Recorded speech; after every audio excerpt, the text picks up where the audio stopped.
You're very welcome to the Women's Rugby Pod. I'm Johnny Hammond, alongside me, Rachel Burford.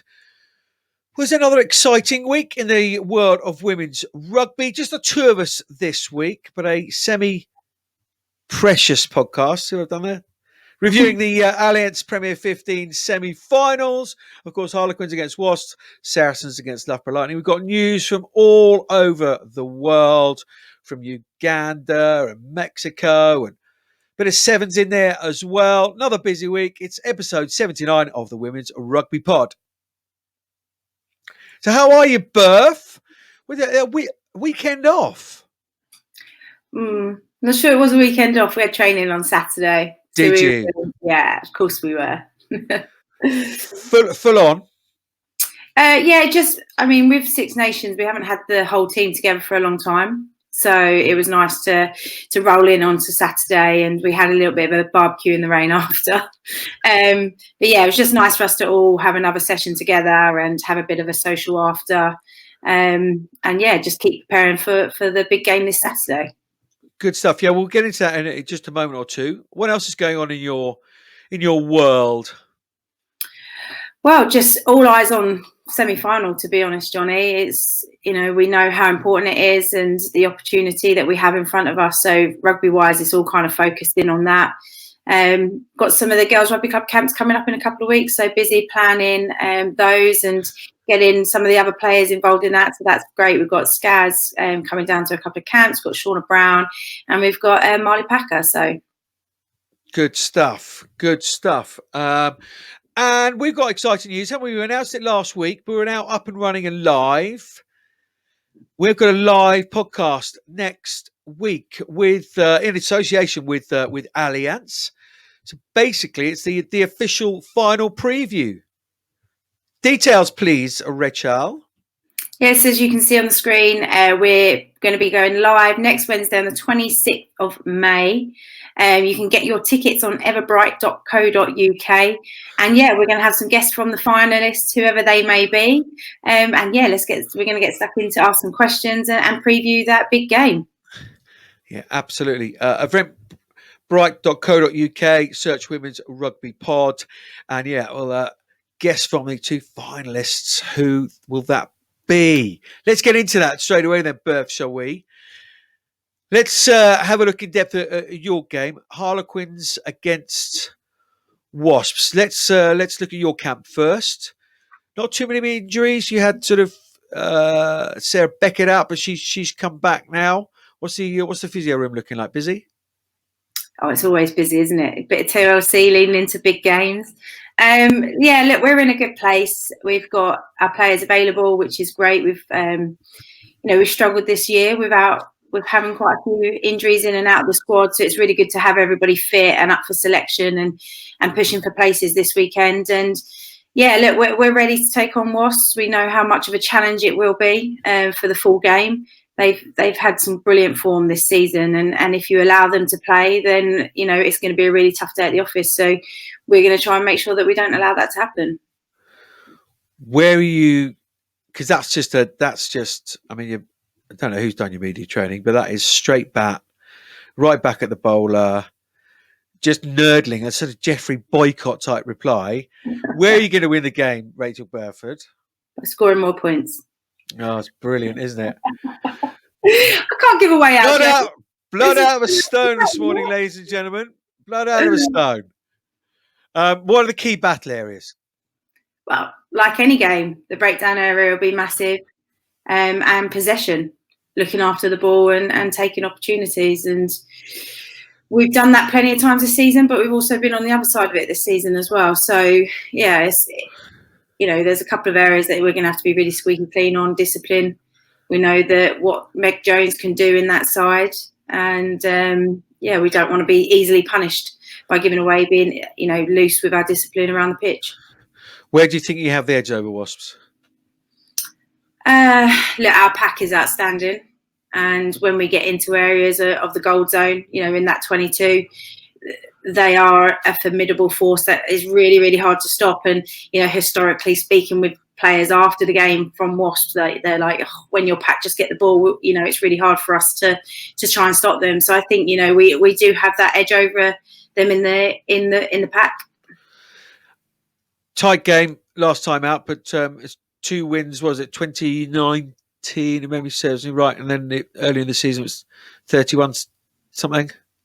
Yeah, I think our first game was against Wasps, and it was away to them. Of course, yeah, because the first one was postponed, wasn't it? Yeah, they scored that really early try, didn't they? Down on the outside, Ellie killed done in the first sort of 5 minutes, I think, and then we kind of managed to run away with it. But the second game certainly a lot closer. So we're not thinking that this game's going to be easy or that it's going to be a runaway.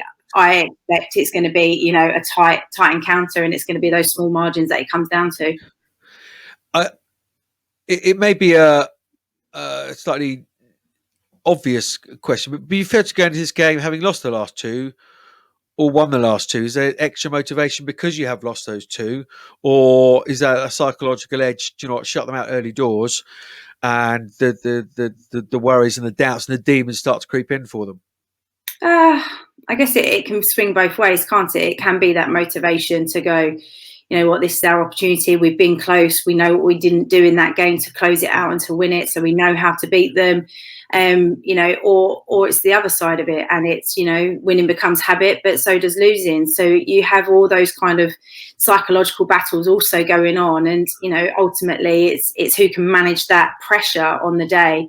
Their messages will be, look, there's no pressure on us. They're Harlequins. They've been finalists. They've got all of this. And, they'll be thinking we've got nothing to lose. So when you go in that kind of mentality, then, the gloves are off and anything can happen. So I'm sure they'll be having lots of chat about how they've had the opportunity to beat us and how they think that they can beat us. And, like any side, you go into any game believing that you're going to win. Nice. Clip that up, Sean. The gloves are off. They think they can beat us. Just clip that up. Don't have the bits in between all the context. And let's get that on social media. So you obviously think Harlequins are going to win. I think I'm probably in that camp as well. So what for Wasps then? Sevens girls back. I'm only hearing this kind of 15th hand, but I understand the Sevens girls will be back for this, but should they reach the final, probably not available for that. I mean, don't quote me on it, but they're around this weekend. Yeah, I believe so. As we know that there was a sevens tournament at the weekend, and as long as everybody came out of that okay, then we managed during training this week and play at the weekend. It will be a shame, if any of the sevens players who are involved in the final can't be a part of that, because they're hugely talented and have a big impact on the games that are going to be played. But yeah, we're hoping that we've got our sevens girls back. So Emily Scott's been in camp, and so's Chloe Rowley. So we're hoping to have those girls back involved. But yeah, it's going to be a tight one for sure. Is it a simple question of just don't give Wasps the ball? I think you can't give them loose ball. You can't give them, Meg Jones, Ellie Kildare, Abby Dow. You give them a little bit of space and they can really exploit it and really hurt you very quickly. So yeah, we've got to be really smart about where we play on the park and where we put the ball. We don't want to be kicking it down Ellie Kildane's throat to give her a free run up to do what she wants to do. So yeah, it's not necessarily we want to keep all the possession, but we just want to make sure we play in the right parts and we're not giving those 3 players, especially, the license to run and play in space. Just a wider question: would it be good for the game? And obviously, your answer is probably going to come from the other semi-final. But would it be good for the game to not have a Harlequin Saracens final again? To have somebody different in there? No. I think what's really good for the game is these semi-finals are not predictable like they have been in previous years. Yeah. We're all sitting there believing that we can win those games, but they will be really tight. Both semi-finals, it's not going to be a runaway, which it has been in the past. It's kind of been tight for parts of it, and then by the end of the results have massively taken care of us. I think Saracens last year against Gloucester Hartbury, I can't remember the scoreline, but it was in double figures, and same with us against Wasps again. So sorry, not last year, the year before, outside of COVID.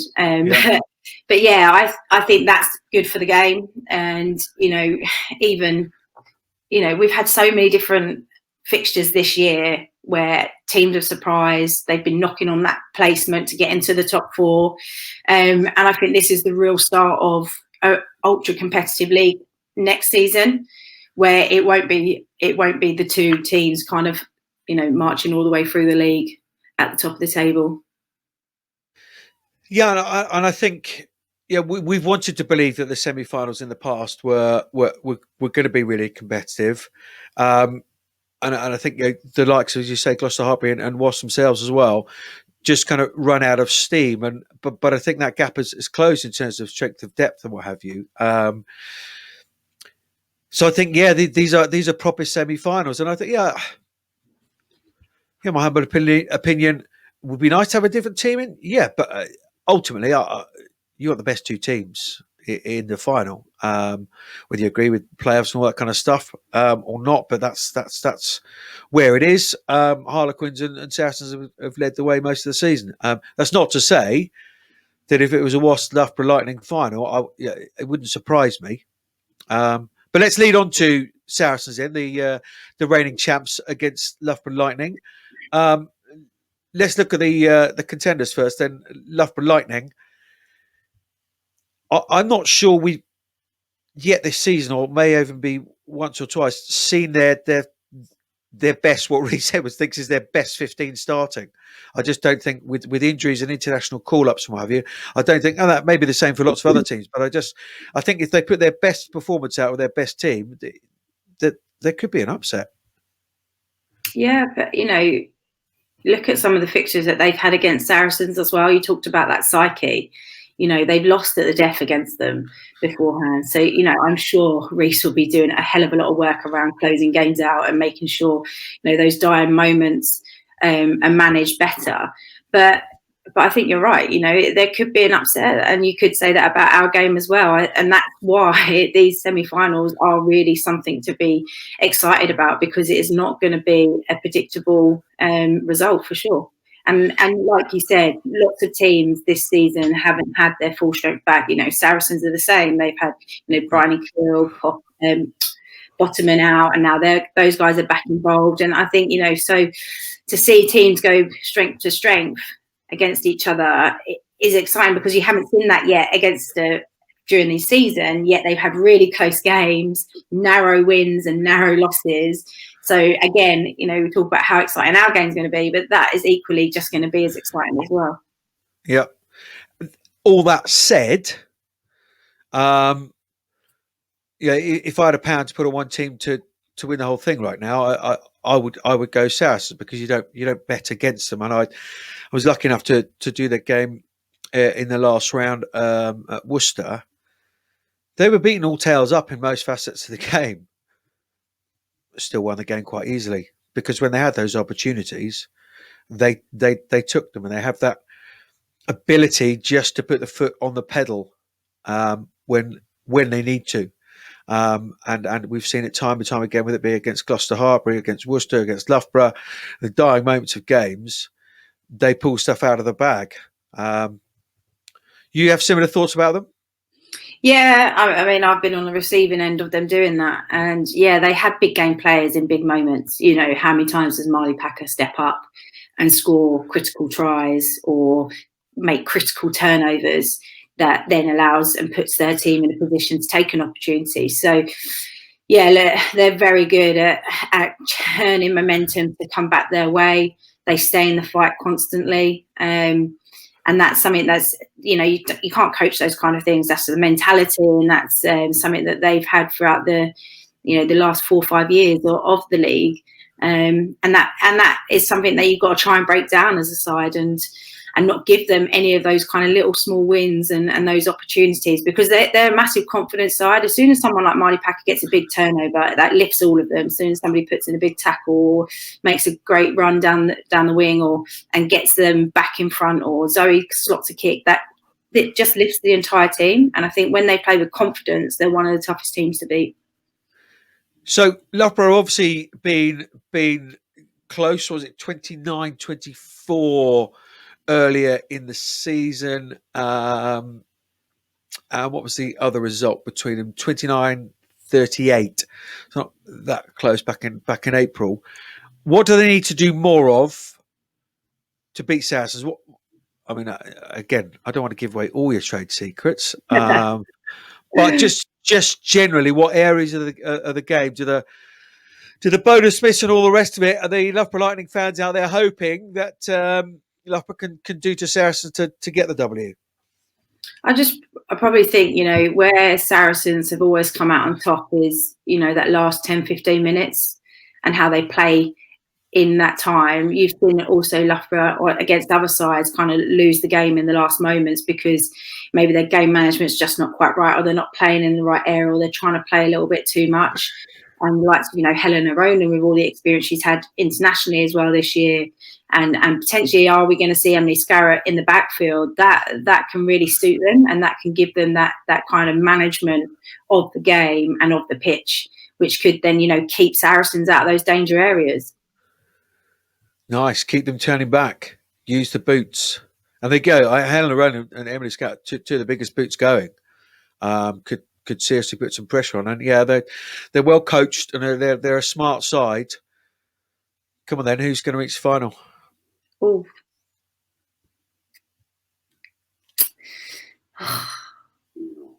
See, it's like predictable to say Sarries, isn't it? How about I'll give you two answers then. One's head, one's heart. Was that even worse one? Head, you've got to bet with Saracens, right? You don't go against the champs. They know how to win tight games. They've been in high pressure situations. They've won trophies, and Loughborough haven't competed that hard, that amount in that kind of pressure with the team that they've had. So I'm going to go with Saracens. Going with Saracens, and so Saracens was final. Magic. Those were the predictions. I'm predictable, aren't I, Burf? Let's be honest. Good stuff. So we are betting on a third rerun, isn't it, of the English Premier XVs final. But yeah, we neither of us would be surprised if it was Wasps, Loughborough, or any combination of the four. These are proper semi-final. Fans are back. Don't watch on telly, although of course it is on television. And if you can't get down, then please do watch on television. But support in the best way you can with your feet, and get down to the stoop, get up to the Stone X, and go and watch some ruggers. Go and have a beer or two. There'll be tremendous games of rugby. We know that. So yeah, get onto the Saracens website, get on the Harlequins website, get your tickets there. If you can't do that, obviously, then support with the remote control. It's on the BT app, I believe, and they're both being streamed on the usual England rugby pages as well and social media. So, yeah, great semi-finals to look forward to, and then an unbelievable final, I suspect, the week after, which, of course, we will preview next week at our live show.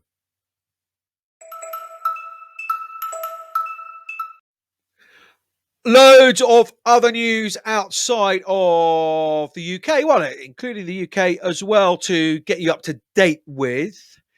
Many of you may have seen the Rebel Invitational Sevens up at St George's Park, involving France, GB and Ireland. I could go through all the results, but it might be slightly dull. Basically, France came out with 4 wins, GB with 3 wins and a draw. A draw coming against Ireland. And Ireland came away with a win over France and that draw with Team GB. What did you make of it all, Burf? I mean, some really positive sort of tones coming out of it. Girls just absolutely delighted to be back out there and playing as a squad again.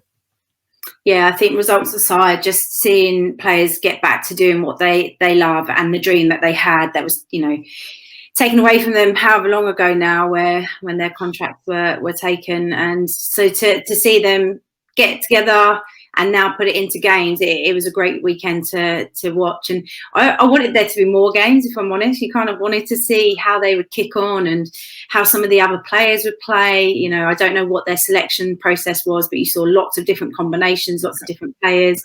I think they might have had some training games as well, like in between. But I don't know, I'm totally guessing there. But so I think lots of opportunities for players to play, and yeah, I thought it was good. I think you saw lots of positives, and then there's going to be obviously a lot of, as you always with these things, there's going to be lots of other things to work on as well. Yeah, I just hugely impressed by the whole movement and how it's reacted to losing the contracts, and or everything they're doing, their social media and all the rest of it is really high quality stuff. And reports in the paper, was it Kate Rowan, I think, talking about equal pay, and the first ones to kind of do that. I mean, it's bonkers to be kind of thinking that and saying that in 2021, isn't it? But I mean, utterly welcome.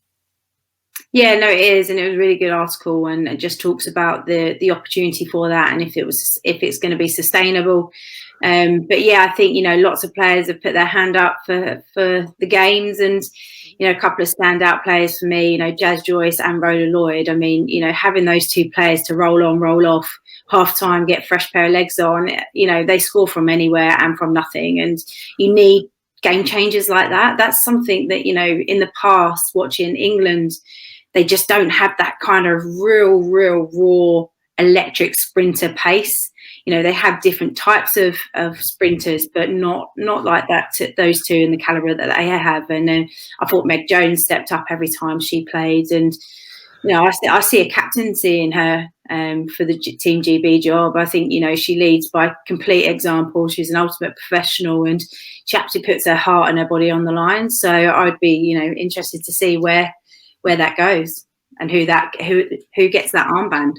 And she often has a smile on her face. Seems like she really enjoys what she does.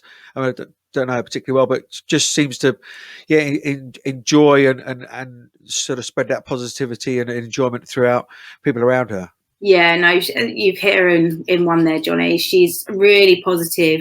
Always sees the good in people and situations and scenarios. And look, she's had some really tough injuries early on in her career. So I think, you know, she just knows that you need to enjoy every moment, because any moment could be your last. And she's always got a big smile on her face. And one of the big things about Meg is she always brings energy and the hype. So yeah, she's a great character. Yeah. Absolutely. I mean, Rhoda Lloyd's back from injury, as you say, in cracking form. It was like special teams, isn't it? Bring on an Andy Harriman, bring on a Dan Norton or a Perry Baker or Carlin Isles, and special try teams, just to get you on and score a try. But no, it was great to see that Sevens back, and great to see them up and running, and obviously moving towards Tokyo. So yeah, good event up at St George's Park at the weekend. Yeah, absolutely. And let's head over to South Africa now, where round 2 of the domestic competition took place, the Women's Premier Division. EP Queens lost out to Border. They lost 10-17, and Boland Dames lost 5-7 to the Sea Cell Sharks. That's a mouthful. The DHL Western Province beat Blue Balls by 29-8. So Border and Western Province sit 2 from 2. They do indeed. The women's sevens repechage draw was announced last week. In fact, just after we went off air last week. The event will be held in Monaco, 19th, 20th of June. We'll see the remaining 2 teams qualifying for the Tokyo Olympics from Argentina, Colombia, France, Hong Kong, Jamaica, Kazakhstan, Madagascar, Mexico, Papua New Guinea, Russia, Samoa, and Tunisia. It's going to be an interesting tournament. See who comes out on top. And then just some pretty big news coming from the World Cup 2021 includes new dates. The tournament window increases from 35 days to 43 days. It's going to run from the 8th of October to the 12th of November, which allows for a minimum of 5-day rest period. All matches to be played at the weekend, with an exciting triple bill of matches scheduled per day in the 4 stages. And all games will be played in Auckland and Wangtaria up in the North Island. You were waiting for me to say that.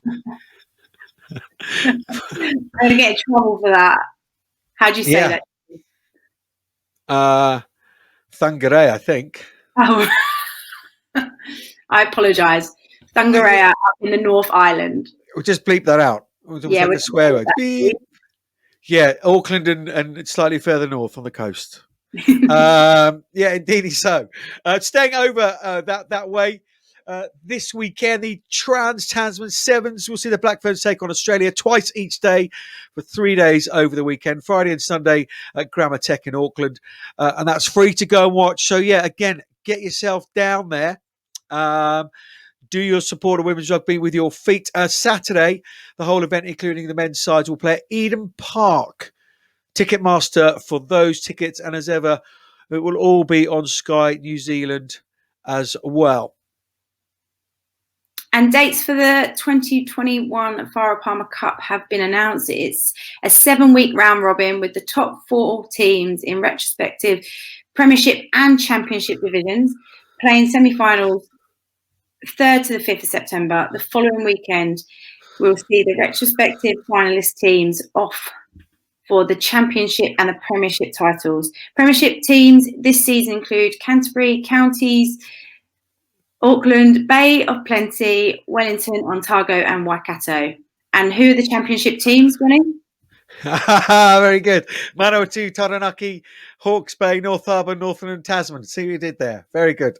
Rugby Europe has announced the draw for the venues of the rebranded European Sevens Championship Series, but several top teams will be missing, choosing to compete elsewhere. The details you need to know there. The Championship is in Lisbon, 5th and 6th of June, Moscow, 26th of June. The 9 sides competing are Russia, Germany, Romania, Poland, Belgium, Wales, Scotland, Portugal and Spain. In the trophy, so this is the second division, as it were, Ukraine, Sweden, Norway, Turkey, Moldova, Czech Republic, Finland, Georgia, Hungary and Denmark. They will play on the 19th and 20th of June in Zagreb, and then in Budapest on the 9th and 10th of July. And this information has been pretty hard to find, but a historic game at the weekend, and a historic in its true sense. UAE are due to be playing Israel this Friday at the Wingate Institute. I mean, that's just incredible. The fact that rugby is building some unbelievable bridges right now. That's extraordinary. And I know that the men's sides have been playing each other, and there's plans to play more. I mean, it's absolutely sort of jaw-dropping stuff with what's going on in the region for sport, and whether it be our sport or any other to unite people is just absolutely sensational. So we'll try and bring you news of that next weekend if we can find it. That bit of that information come from Scrum Queens, of course, our good pals over there. Back near home, Wales, the other side of another bridge. They will do a full review of the women's programme after really quite disappointing Six Nations. The WRU Chief Exec Steve Phillips has promised they will not avoid difficult decisions off the back of the review. This is to be completed in late June by an independent panel. Strange timing, though. You would have thought with a new head coach in the World Cup, barely a year away, but things just not right, are they? If someone like Rachel Taylor leaves the setup without explanation, it says things aren't going particularly well there. So, welcome news, I would have thought. Yeah, I'd be really looking forward to seeing what those findings are. And World Rugby Council has elected Dr. Jonathan Webb as the newest executive committee member, with Audi Melba from Asia Rugby and Christina Flores, North America, coming in second and third. That means the day-to-day decisions making of World Rugby is done by the committee made up of 11 men and 1 woman. There has been talks that 40% of each committee will be female by 2025. So we'll keep an eye on that. Yeah, but that's not a step in the right direction if we want to get to 40% on each committee. It was a disappointing one, that one, but not unexpected. Yeah, Albie Milby. Yes, we certainly had our backing. But there you are. There's the news from around the globe.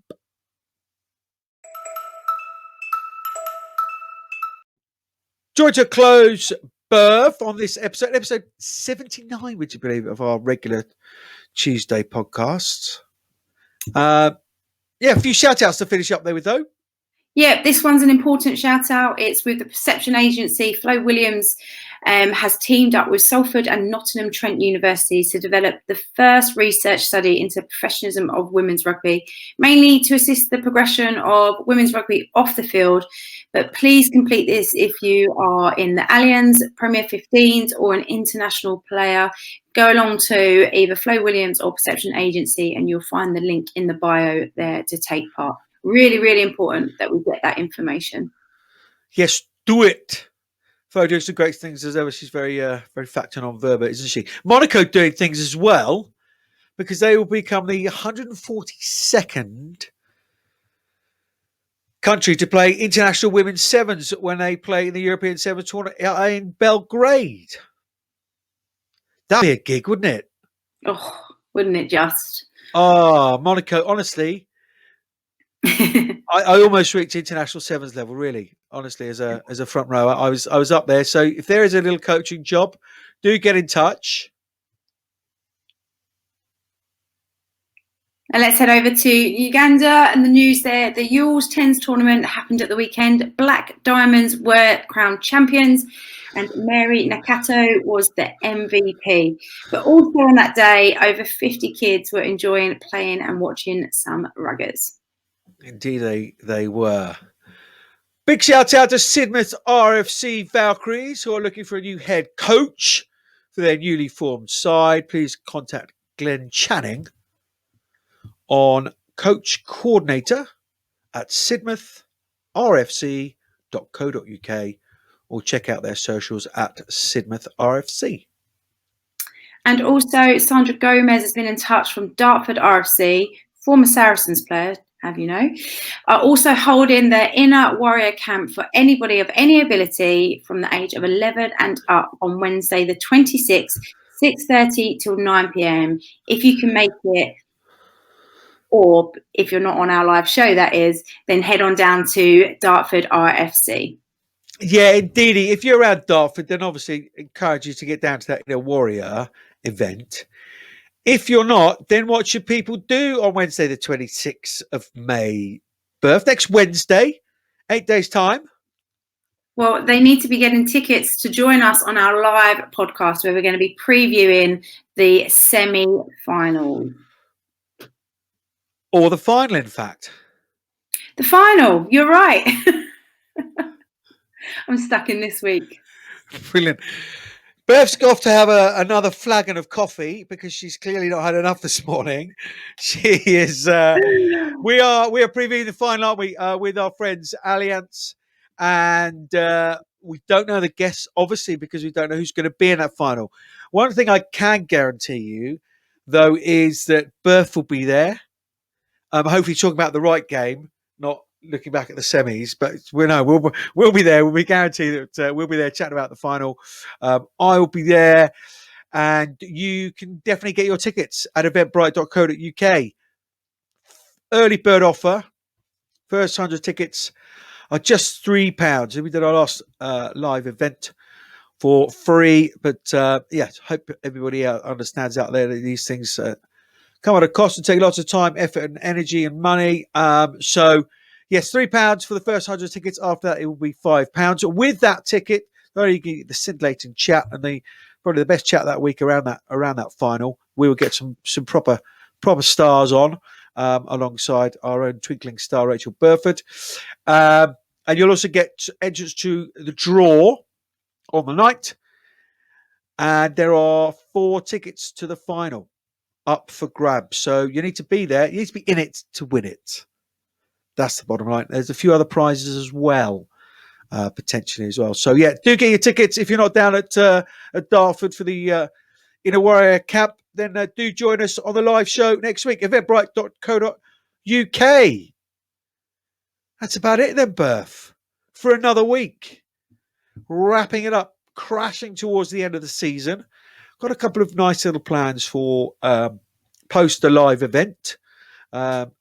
One special guest hopefully coming on, and then we'll wrap things up in a couple of weeks' time, really. But for now, thank you very much to everyone, to Sean, to Emerson, to Harry, to Tom, Rugby Nut, and Jenny. Thank you to you, Burf. Enjoy the semi-finals. Cheers, Johnny. Play well. Good luck. May rugby be the winner. And Quins. We'll see you on Saturday, Burf. Until next time.